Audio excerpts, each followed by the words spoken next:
There's a lot going on in the world right now. We have this thing called coronavirus that is causing much awareness to be brought up to that which we are scared of, that which is making us anxious, fear. The virus is real, and what is more real is our awareness of what's always been here.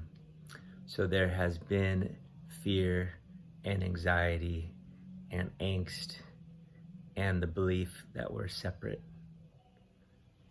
It's always been with us. And right now it's being brought to the surface. So what do?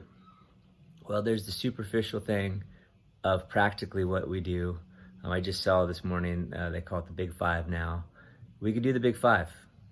Big Five is short down hands, wash them, elbow, cough into it, face, don't touch it, feet, stay more than 3 feet away from the distance. 5 is feel sick, stay home. Simple. So that's your job, do that. Now the next level is though we take on our job and then we worry about all the stuff that we can't control. We worry about the what ifs. What if the bad thing happens? And that's not your job. Stick with your job. Do the 5 and then don't worry. Worry promises peace, but it only gives sorrow. Worry promises reward, but it only costs. It only takes. Worry does not give you what you think it will give you. Be prepared, but operating in fear will not only practically harm your immune system, literally you're deteriorating the one thing that's going to save you and help you get well if you get this virus. Instead, be thankful. Be thankful for the little things.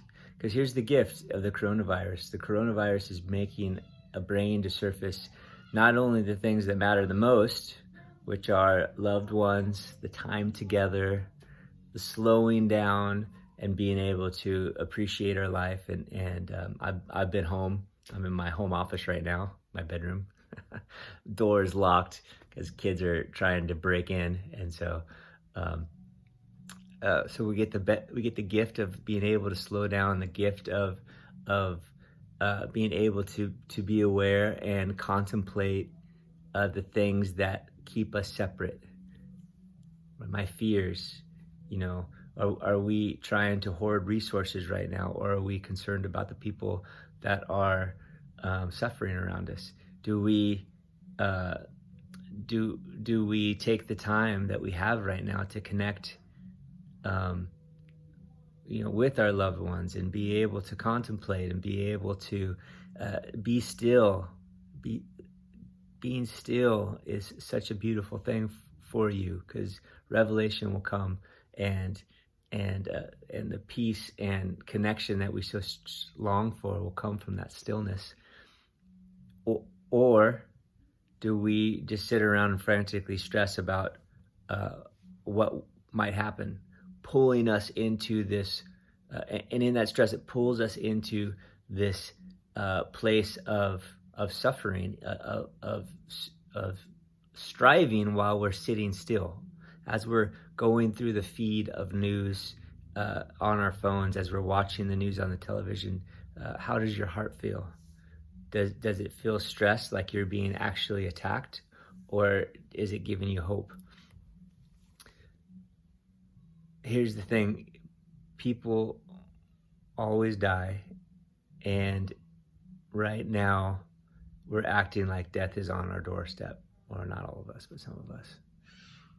And there's an Eastern practice of going through death, dying now before you die. So here's another invitation. Are you ready to die?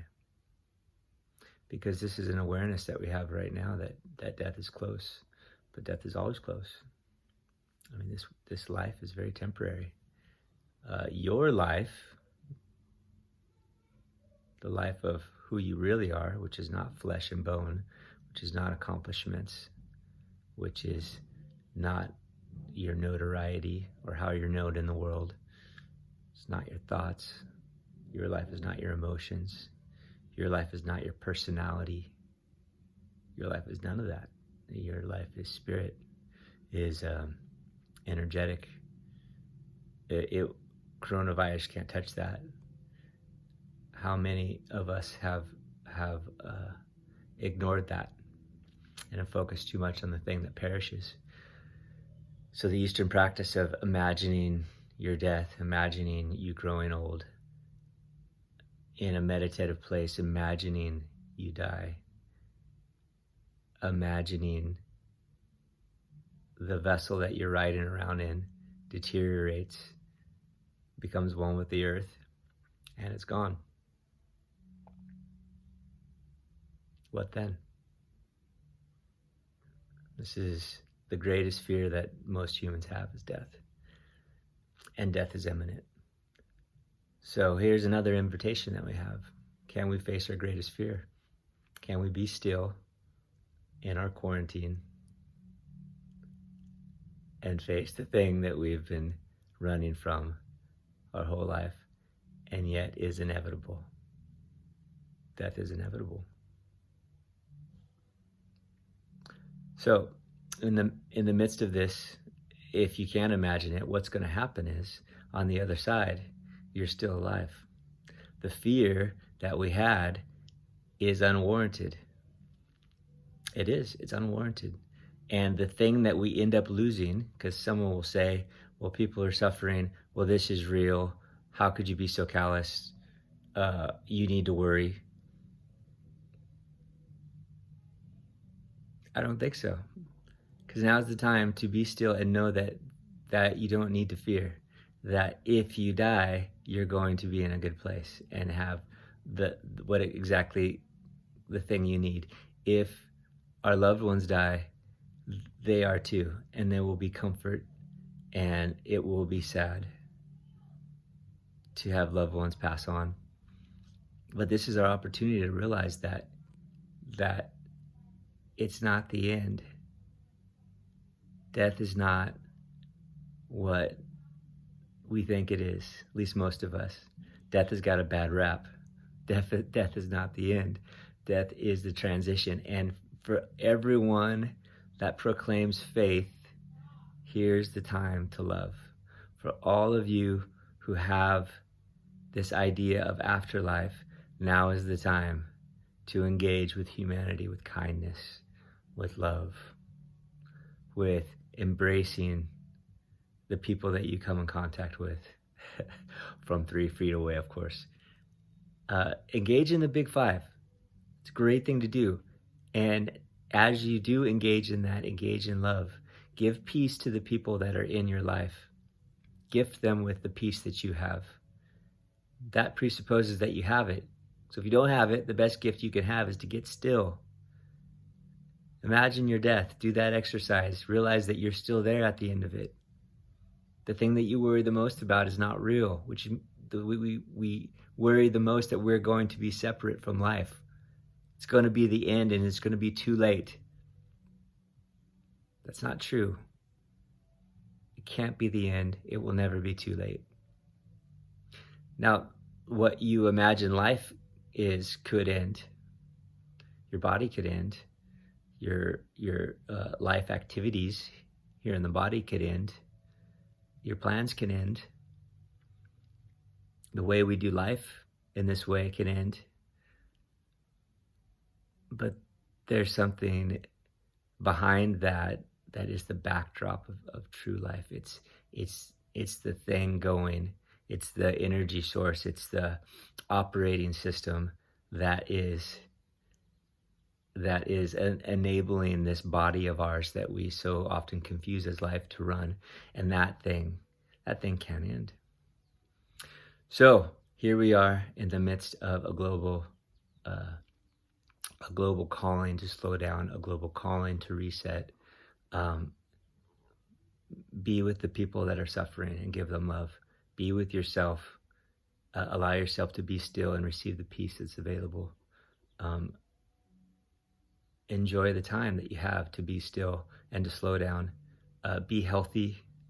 I've put the health regimen a few times on my Facebook page and on Instagram. So check it out. Message me if you want that again. I'm happy to send it to you. Just help your body be healthy. This virus, it doesn't have to kill you. Be healthy, and your body will fight this virus like it fights. This is what it does naturally. So with all that, peace be to you. Blessings be to you. Love your neighbor. This is the time for that. And we're all in this together. This is bringing humanity together. And that's the goal. The goal here is that humanity become one again.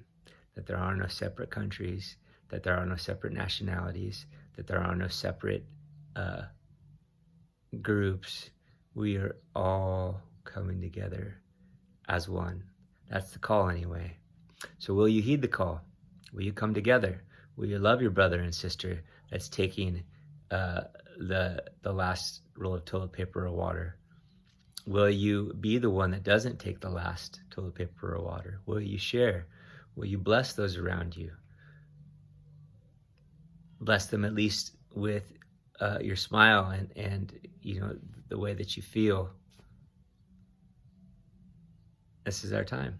It's really important right now to be kind and to bless and to be still and receive. I hope this is helpful.